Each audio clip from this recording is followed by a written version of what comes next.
사랑과 은혜와 풍성하신 하나님 아버지 감사와 찬양을 올려드립니다. 어느덧 10월 첫째 주를 맞이해 정성과 마음을 다해 하나님의 성전에 나온 성도 한 사람 한 사람을 기뻐 받으시며 축복하여 주옵소서. 우리 모두는 신령과 진정으로 드려지는 예배가 될 수 있도록 성령님께서 인도하여 주시옵소서. 아멘. 여호와의 말씀에 나의 삶을 알게 맹세하노라. 너희 말이 내 귀에 들린들은 내가 너희에게 행하리니. 아멘. 하나님 아버지, 주님의 나라에 하나님을 사모해서 나온 성도들에게 성령을 부어주시며 항상 육과 영이 강건하여 입술로 죄를 짓지 말며 하나님이 축복해 줄 수밖에 없는 말을 하여 축복받는 우리 모두가 되어 하나님께 영광 올려드리며 하나님을 몰라 죽어가는 영혼들에게 기쁜 하나님의 살아계신 것을 성령님이 주시는 능력으로 입술을 열어 힘차게 전도를 할 때에 우리의 일깨와 차고 넘치는 교회가 되어 축복의 방주, 구원의 방주, 생명을 살며 축복의 예일교가 될 줄 믿습니다. 아멘. 이 시간 단위에 서신 사자 목사님 항상 육과 영이 건강하셔 말씀의 권세가 있으시며 성령 충만한 말씀을 선포하실 때마다 이적과 기적이 나타날 줄 믿습니다. 아멘. 김강철 목사님에게 항상 육과 영이 건강하게 하시며 목사님과 목사님 가정과 자녀들을 축복하시며 사모님도 건강하시며 축복의 삶이 되시길 소망합니다. 아멘. 오늘 단위에서 말씀이 선포될 때에 생명의 생수가 흘러넘쳐서 우리의 심령을 깨끗하게 새롭게 거듭나는 시간 갑절의 능력을 받아 전도의 능력자들이 되게 하옵소서. 아멘. 처음 시간입니다. 끝나는 시간까지 성령님이 지켜줄 줄 믿으며 부활하시어 항상 우리와 동행하시는 우리 그 주 예수 그리스도로 기도합니다. 아멘. 아멘.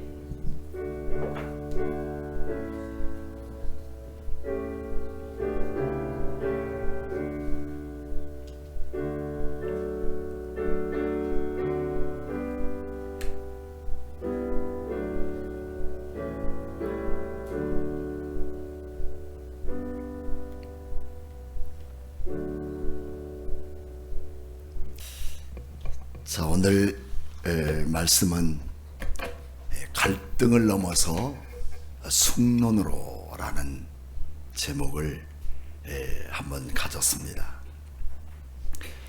금주간에 그 핫한 책을 한 권 제가 보았습니다. 그것은 이화여대 석자 교수였던 최재천 교수가 쓴 책이 바로 숙론이라는 책입니다. 이 책에 대한 부분들은 우리가 서로 다르고 또 서로 다름을 주장하는 일에 있어서 갈등이 오고 분쟁이 오고 언쟁이 오지만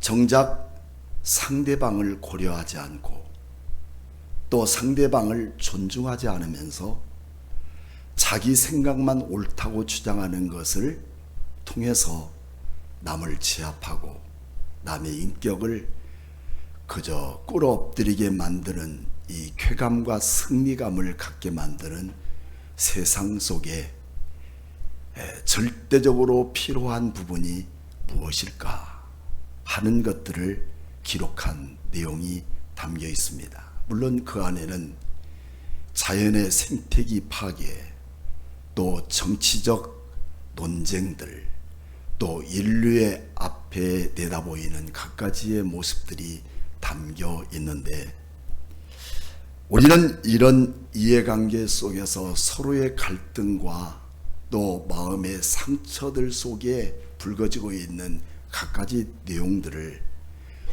어떻게 해결할 것인가에 대한 문제를 제시하는 것보다 이런 문제로 드러내놓고 스스로 고객들이 그것을 판단할 수 있게 하는 그런 책들입니다. 그런데 그 안에서는 정작 바꿔줘야 할 우리 인생의 패러다임은 너는 틀리고 너는 이것이 잘못되었고라고 하는 지적적인 의미보다는 우리 인생의 주인이 되시는 하나님 앞에 나는 어떻게 올바른 일을 하고 어떻게 바르게 살아가야 할 것인가에 대한 부분을 결정짓는 것이 무엇이냐? 숙론이라는 것입니다. 여러분 어떻습니까? 이 세상에 살아가면서 내 주장이 곧 내 인생의 패러다임이 되고 내 생각이 내 신앙이 되어서 여간 꺾이지 않고 나만 옳고 너는 틀렸어 라고 하는 것들이 이미 내 마음에 자리 잡아버린 그런 우리의 모든 모습이 아니겠습니까? 하지만 그 속에서 오늘 우리에게는 하나님의 거룩한 말씀이 오늘 내게 임함으로 나를 변화시켜 주시고 나라는 잘못된 인생에 대한 생각들, 갈등들, 마음의 상처로 오는 그 아픔들을 갈고 닦아서 하나님의 거룩한 그릇으로 하나님이 옳고 하나님이 원하신 방향을 따라 내가 어떻게 살 것인가에 대한 결정을 내려가는 것이 그게 하나님의 미래이며 인생에 주어진 숙론이라는 그런 부분입니다. 그래서 오늘 본문의 말씀 속에는 여러분들이 지난주에 말씀을 드렸던 것처럼 에서와 야곱 간의 갈등입니다. 에서와 야곱 간의 갈등 속에서는 에서는 이미 자기의 열등의식 속에 자기가 찾고 싶어 했던 그 목마름은 하나님의 원하시는 부분이 아니고 자기의 이권과 이익에 충족시키는 일을 위해 살았던 에서는 이미 야곱에게 깊은 상처를 받고 맙니다. 그렇기 때문에 그 아내는 그 상처로 인해서 열등의식을 갖게 됐고 열등의식 속에 또 다른 뭐가 만들어질까요? 분노들이 솟아나기 시작한 겁니다. 그것을 느꼈던 야곱은 형의 눈을 피하여서 도망갈 수밖에 없는 그런 환경을 만나게 됩니다. 여러분, 우리가 인생을 살아가면서 각가지의 모든 일을 만날 때마다 나되게 어떤 잘못되고 잘된 것들에 대한 것들을 우리에게 지적해 주거나 또 나를 책망해 줄 수 있는 아무 장치가 없어요. 그렇죠? 여러분 잘못된 거 조금만 책망해 보세요. 얼굴이 붉게 붉어지고 그냥 어떻게 내가 반박할까 그 생각만 하지 수긍하는 사람은 많지 않다는 겁니다. 그래서 우리는 성경에 보니까 고린도전서 3장 8절 말씀에 이런 말씀이 있어요. 심은 이와 물 주는 이는 한 가지나, 그 다음 읽어주십시오. 시작. 자기가 일한 대로 자기의 상을 받느니라. 그렇습니다. 내 생각을 다스리고 통치할 수 있는 방법은 없어도 내가 누구에게나 어떤 사람은 물을 주고 어떤 사람은 또 심는 사람이 있어도 자기가 한 것에 대한 자기 상을 내가 받는 거예요. 상 받는다는 건 얼마나 귀한 일이에요. 그렇지만 이거는 뭐 내가 상 안 받아도 돼. 여러분, 하나님은 반드시 우리에게 그렇게 말씀해 주고 있는 거죠. 뿐만 아니라 우리는 함께 읽어볼 말씀이 있죠. 요한계시록 22장 10절에서 12절 말씀을 펴보면 우리가 다음같이 읽어볼 아주 중대한 내용의 말씀이 있어요. 22장은 마지막 장에 있어요. 성경 맨 마지막 장 22장 10절로 12절까지. 제가 10절 읽고 11절 읽고 여러분은 12절을 한번 읽어주기 바랍니다.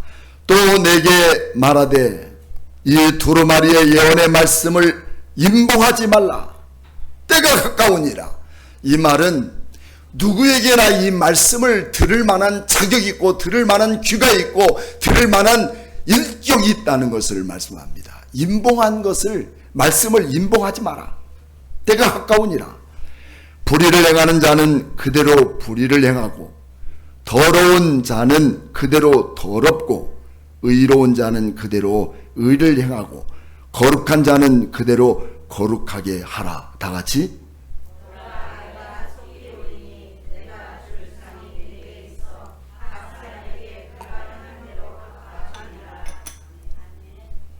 요한계시록 마지막에 말세에 되어질 일에 대한 주님의 말씀이 여기 담겨 있어요.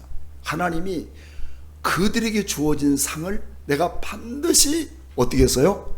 갚아주리라. 갚아주라는 것은 뭐 해도 되고 안 해도 되는 게 아니라 동사로 기록되어 있는데 반드시 하나님이 행하시는 거예요.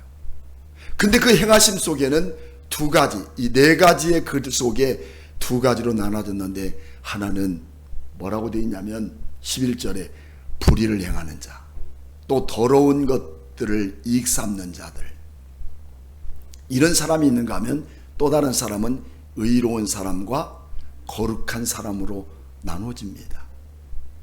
여러분, 세상에는 수많은 사람들이 예수 예수 외치고 지금도 흰옷과 검은 옷을 입고 길거리 지나가면 예수를 믿으라고 외치지만 누구나 예수 믿으면 구원받는다는 잘못된 생각을 가져서는 안 된다는 거예요. 그들 속에는 예수를 말하지만 그들 속에는 불의와 더러운 것들이 가득 차서 그것으로 올바른 예수를 증거하지 못하고 잘못되고 타락한 것들에 대한 부분을 오염시키고 있는 이단 아닙니까? 그래서 우리 그리스도인들이 예수를 믿는 일에 있어서 정말 잘 믿어야 된다. 정말 잘 믿어야 된다. 교회가 크면 다 예수 잘 믿는 줄 알고 모든 사람이 그렇습니다. 큰 교회로 가라, 큰 교회로 가라. 이렇게 일교회처럼 적은 교회는 가지 말라고 막 옆에서 부추기는 사람도 있었다고 그래요. 괜찮아요. 큰 교회 가세요. 하지만 그 속에 진정한 예수 그리스도의 진리의 말씀, 불의를 오염시키고 거짓된 것을 오염시키는 그런 부분들이 썩어질 교회라는 거예요. 그러니 여러분, 우리는 교회가 건물입니까? 오늘 내 자신이 교회 아닙니까? 교회는 누구입니까? 내가 교회입니다. 나같이 시작. 내가 교회입니다. 내가 교회예요.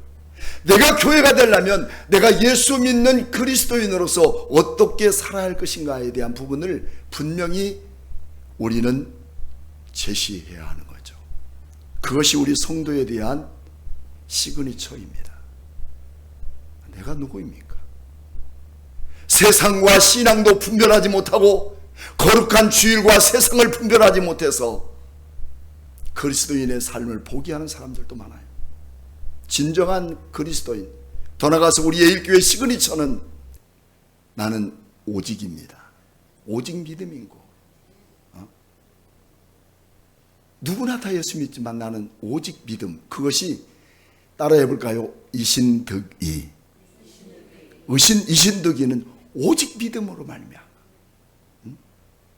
개혁자들의 부르짖었던 그 함성 속에 가장 중요한 내용이 이신득이, 오직 믿음으로. 그 믿음은 누군가?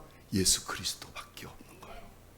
여러분 안에 예수 그리스도의 피 흘린 흔적들이 지금도 내 몸에서 끈적끈적하게 묻어날 줄 알 때 거기에는 감격도 있고 감동도 있고 눈물도 있고 쓰라린 아픔을 이겨내갈 수 있는 그런 담대함이 있을 때 그게 신앙으로 성장하고 참된 그리스도인의 삶으로 살아갈 수 있는 은혜를 우리에게 베풀어 주신다는 거예요. 그래서 하나님은 믿음의 조상 아브라함, 또 그 다음 이삭, 그리고 야곱. 성경은 주로 아브라함의 하나님, 이삭의 하나님, 또 에서의 하나님입니까? 아니에요. 에서는 장자지만 에서를 나타나지 않는다고 말했어요. 야곱의 하나님, 이것을 우리는 언약의 하나님이라. 무슨 하나님? 언약은 하나님에 대한 약속을 불변하다, 반드시 지켜나간다. 내 주와 맺은 언약은 영불변한 거야. 하나님이 나를 향한 그 모든 축복에 대한 약속을 변치 않으시고 우리에게 드러내 주기를 원하시는 하나님으로서 3대 이름을 반드시 짚고 우리에게 말씀합니다. 근데 그러면 이 3대 사람들을 통해서 하나님은 무슨 약속을 하셨는가? 하는 부분이에요. 첫째는 창세기 12장 2절로 3절 말씀을 통해서 하나님께서 아브라함아 너는 본토 친척 아비집을 떠나라. 그러면 내가 너에게 이런 복을 주시겠다. 여러분, 우리는 아직도 세상을 떠나지 못한 분들이 많아요. 그래서 세상 것에 얽매여서 우리가 주일도 온전히 지키지 못하고 또 하나님께 예배하는 부분들도 결례되는 부분이 많아요. 근데 하나님은 아브라함에게 12장에 말씀하셨거든요. 그리고 하나님께서 3절, 2절, 3절 말씀에 반드시 언약의 말씀으로 내가 복을 줄 거야. 떠나면 복을 줄 거야. 떠나면 복을 줄 거야. 구별되면 복을 줄 거야. 하나님의 것으로 구별될 수 있는 그 믿음의 복을 줄 것을 선언하셨어요. 그 다음에 두 번째는 22장 16절과 18절을 통해서 역시 22장에는 믿음의 아들 이삭을 모리아산에 바치고 그 믿음을 보시고 약속합니다. 네가 네 아들 독자라도 내게 이렇게 바쳤으니 독자라도 여러분, 우리 인생의 삶 속에서 하나님의 축복을 누리고 살기를 원하지만 진짜 아브라함같이 독자라도 몇 세의 아들이에요? 몇 세의 난 아들이요? 25살에? 몇 세에 낳냐면 100세에 난 아들이에요. 근데 그 독자라도 하나님 말씀을 따라 순종했더니 하나님이 그것을 기억하시고 내 독자라도 내게 드렸으므로 내가 너에게 이런 축복을 준다. 그게 창세기 22장 16절에서 18절 말씀. 또 세 번째는 창세기 27장 3절에서 4절 말씀을 통해서 하나님은 다시 이삭에게 축복을 선언합니다. 이제 아브라함에게서 이삭의 약속이 되는 거예요. 이삭아, 내가 너를 통해서 이런 축복을 주겠다. 근데 똑같아요. 아브라함에게 줬던 이 축복의 말씀이 이삭에게, 또 이삭이 줬던 말씀이 또 이제 누구에게 넘어가냐면 야곱에게. 그게 28장 13절로 14절 말씀. 우리 한번 찾아볼까요? 창세기 28장. 오늘 본문의 말씀과 28장 13절로 14절 말씀. 또 본즉 여호와께서 그 위에 서서 이르시되 나는 여호와니 너희 초부 아브라함에게 약속했던 그 하나님, 그리고 너희 아버지 이삭에게 약속했던 하나님이라. 내가 누워있는 땅을 내가 너의 자손에게 주리니. 다 같이 14절 시작. 내 자손이 땅의 티끌같이 되어 내가 서쪽과 동쪽과 북쪽과 남쪽으로 퍼져갈 것이며 땅의 모든 족속이 너와 내 자손으로 말미암아 복을 받으리라 라고 말씀하고 있어요. 오늘 제가 말씀드린 내용들이에요. 이것이 뭐냐면 숙론이라는 거죠. 어떻게 사는 것이 옳은가? 내가 지금까지 살아가는 환경 속에서 어떻게 살아야 옳은가 하는 거죠. 그 어떻게 사는 것은 목적이 여러분 하나님이어야 돼요. 내 인생을 이끄시고 내 인생의 방향을 결정해 주시고 내 인생의 끝자락에서 영원한 하나님의 나라를 우리에게 주실 그 하나님께 내 인생의 삶의 목적이 돼야 되지, 세상에 조그만한 내 포부 속에 담겨져 있는 부대자락을 생각하면 안 된다는 거예요. 주님이 주실 약속의 축복이 여러분의 있기를 원하십니까? 있기를 원하십니까? 그렇다면 내 인생의 삶을 이끌어 가실 그 주님께 어떻게 살아야 되는가를 알아야 되는 거죠. 그 어떻게 살아야 되는가 하는 것이 아브라함에게 되어 있고 이삭에게 되어 있고 야곱에게 주어진 것이죠. 이것을 우리는 언약이라 또 숙론이라 이렇게 말합니다.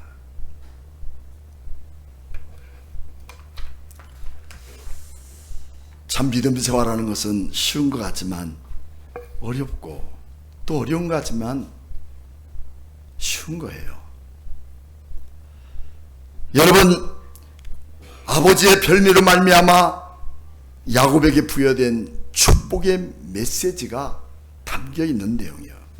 그래서 에서는 장자의 명분을 팔아먹고 아버지가 축복하는 축복 받지 못해 마음의 상처를 받아 갈등이 생긴 거야. 그러지 않겠어요? 자기가 가진 것 다 잊어버렸고 누가 잊어버라 했나? 자기가 다 허락한 거야. 그래서 마음속에 분노가 생겨. 야, 너 때문이야. 그 이장희 씨가 노래를 잘 만들었어요. 너 때문이야. 내 때문에 내가 이렇게 되었고 내가 너 때문에 이런 복을 받지 못하게 된 거야 해서 마음에 분노가 불끓을 때에서는 보따리 싸서 도망가죠. 어디로 도망갈까요? 그는 외삼촌 나반의 집으로 도망가게 될 것입니다. 야곱은 주인의 진정한 목적이 무엇인가를 바로 알고 무엇이 옳은가를 선택한 사람이 야곱이에요. 오늘 여러분들에게 이런 상황이 주어진다면 세상 것만 쫓아 살기를 원합니까? 남 비유를 맞추기만 위해서 살 것입니까? 결단을 내려야 돼요. 나는 무엇이 내 주인의 옳은 것에 선택할 것인가? 한 그 기로에서 결정권은 하나님께 있나요? 아니죠. 성령께 있죠? 아닙니다. 하나님도 성령도 아니라 바로 내 인생의 삶을 결정할 수 있는 그 권한은 누구에게냐면 나에게 있는 거예요. 어렵지 않아요. 그것이 오늘 우리에게 말하는 가치라는 것이죠. 그 가치가 내 인생 속에서 어떻게 하나님께 향할 수 있는가를 주님은 지금도 보고 계시는 거죠. 근데 여전히 우리는 그 가치를 주님께 돌리지 않고 자꾸만 다른 데로 뒷전을 생각해요. 먹는 것에, 팥죽 한 그릇에, 또 자기가 하던 일을 원칙적으로 하고 이것만을 따질 때 이미 그 축복은 야곱에게 넘어가고 말죠. 그래서 오늘 28장 17절 말씀 보면 야곱이 도망가다가 황량한 그 길에서 밤을 만납니다. 이곳저곳에서 짐승 소리 울부짖을 때 더 이상 그 산을 넘을 수 없었던 야곱은 산에서 주저앉아 잠을 청하게 되는데, 잠을 자는데 오늘 28장에 사닥다리가 오르락내리락 하고 꿈에 본즉 12절에 사닥다리가 하늘에 땅에 서 있는데 그 꼭대기가 하늘을 닿고 또 본즉 하나님의 사자들이 그 위에 오르락내리락 하고 또 본즉 하나님은 거듭해서 야곱에게 답습하시는 거예요. 내 하나님이 오늘 너에게 있다. 우리가 구전으로 들었던 축복만이 아닙니다. 오늘 이 순간에 나에게 주님 말씀하시고 나에게 그 기적의 역사를 말씀하시고 나에게 그 놀라운 일을 직접 행하시는 분이 누구시냐? 하나님이신 거예요. 그래서 야곱은 또 본즉 여호와께서 그 위에 서서 이르시되 나는 여호와니 내 조부 아브라함의 하나님 이삭의 하나님이라. 내가 이 위에 있는 땅을 내가 너와 자손에게 모두 주리라. 여러분, 이런 축복이 여러분에게도 함께 있기를 원합니다.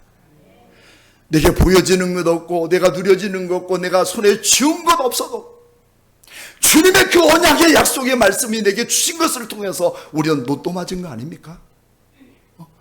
찾아가지 않을 뿐이지 이미 주어진 거예요. 이런 놀라운 은혜를 하나님이 허락하셨는데 우리가 바랄 것은 세상의 것들에 대한 움켜짐의 만족일지 몰라도 하나님의 주신 축복은 진짜 영원한 거야. 영원한 거야. 우리가 그것을 받아 누릴 때는 오, 진짜 이거구나. 진짜 이거였네. 그래서 내가 사는 날 동안 평생을 목사님들이 그렇게 말씀하셨구나 하고서 그때 무릎질 그때 여러분 김광철 목사님을 기억해 주시고 아멘 안 하시군가? 저를 기억해 주시기를 축복합니다. 그 일을 위해서 목회자는 평생 한 거 아닙니까?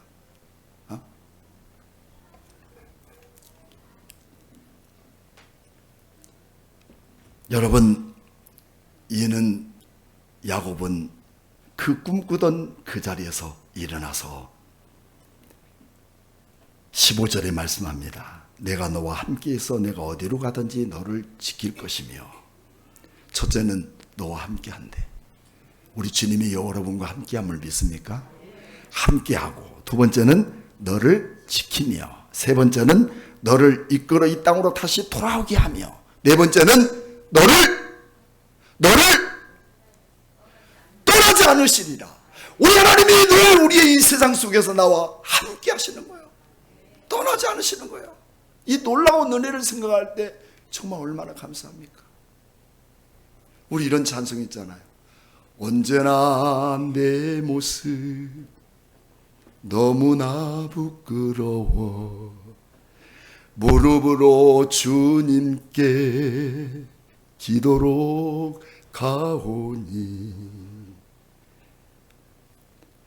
나 홀로 서 있는 죽은 영혼 깨우사 주님만 나를 세워 새 영 살게 하소서. 주님 내 안에 주님 내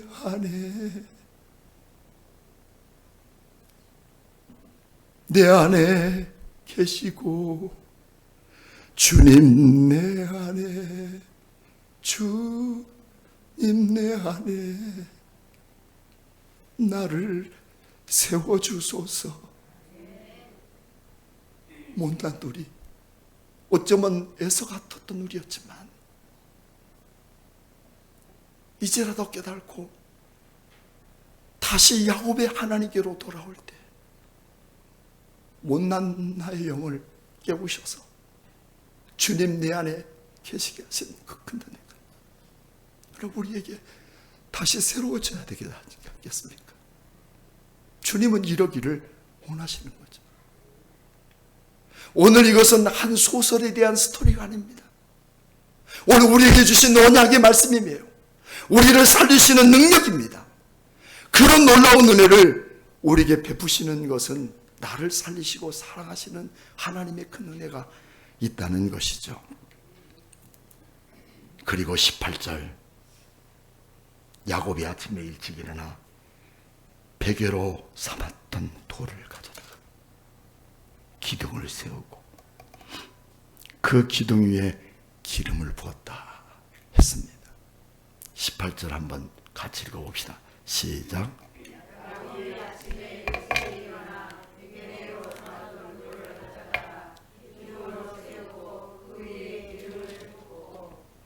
기름을 부었어요. 자, 여기서 중요한 단어가 두 개 등장되죠. 하나는 돌, 하나는 기름입니다. 근데 개역 성경에는 돌이라고 되어 있지만 개역 개정에는 근데 개역 성경에는 그 돌 앞에 전치사가 붙어 있어요. 그러니까 모든 돌 중에서도 그 돌이라는 거죠. 그 돌이란 말은 히브리어로 하벤이라는 얘기입니다. 근데 여기에 보면 에트 하벤이라는 글이 있어요. 그 돌이 뭘까요? 그 돌은 여러분 여기에 보면 히브리어 잘 모르시는 죄송합니다만 글자를 제가 해석할 수밖에 없어서 이 에트라는 말은 에라는 말은 알렙이라는 알파벳에서 첫자예요. 알렙. 따라해 볼까요? 알렙. 그 다음에 뒤에 나오는 것은 트인데 타우라는 단어입니다. 글자입니다. 따라해 볼까요? 타우.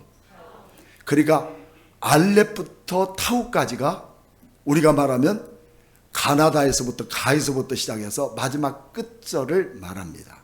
그래서 에트라는 말은 처음과 끝이라는 얘기예요. 처음과 끝. 그 다음에 기름을 부었다라는 것은 이 샤멘이라는 말인데 이것은 뭐냐면 메시아를 말하는 거예요. 그래서 기름을 부었다 하는 것은 히브리 말로 메시아다. 그래서 메시아 기름을 부은 사람들의 종류가 있죠. 어떤 사람이 기름 부을까요? 성경에는 첫째는 왕, 두 번째는 제사장, 세 번째는 선지자를 기름 부어 세워요. 그래서 우리 예수님은 왕의 직분도 있고 제사장 직분도 있고 그리고 선지자 말씀을 선포하는 직분도 갖고 계신 삼직이 뭐냐면 예수님인 것이죠. 그래서 이 메시아를 다시 헬라어로 말하면 뭐냐면 그리스도라 하는 것이죠. 오늘 여러분 야고비가 돌베개 베었던 그 돌을 세워놓고 우리 하나님을 경배할 때 하나님은 그곳에 임하시는 그 놀라운 은혜를 어떻게 말해주냐면 나는 알파와 오메가요 처음이요 나중이라. 할렐루야. 이것은 요한계시록에 있는 말씀이에요. 22장 13절 말씀에 뭐라고 되어 있냐면 나는 알파 오메가요. 나는 알렙이요 나는 타우요. 처음과 끝이요. 오늘 이처럼 야곱은 하나님께 예배할 때 그곳에서 예수 그리스도를 만나는 거룩한 은혜가 임했다는 사실을 우리가 알아야 돼요. 예배 그냥 되어진 거 아니에요. 시간이 남아서 여가 선용하는 게 아니라 우리 주님이 이곳에 임재하셔서 주님이 계시는 집에서 아들이신 예수 그리스도를 예배하는 이곳에 주님이 임하여 나에게 이 약속의 언약을 이루시는 것을 우리는 깨달지 않으면 안 돼요. 그거 안 되면 예배 드리는 게 너무 시간이 아깝고 이 시간이면 내가 하루 일당이 얼만데 그거 부럽지 않아요. 우리 하나님을 예배하는 거, 우리 하나님을 경배하는 거, 얼마나 이 예배가 소중하고 얼마나 이 귀한가를 우리에게 말씀해 주고 있는 거예요.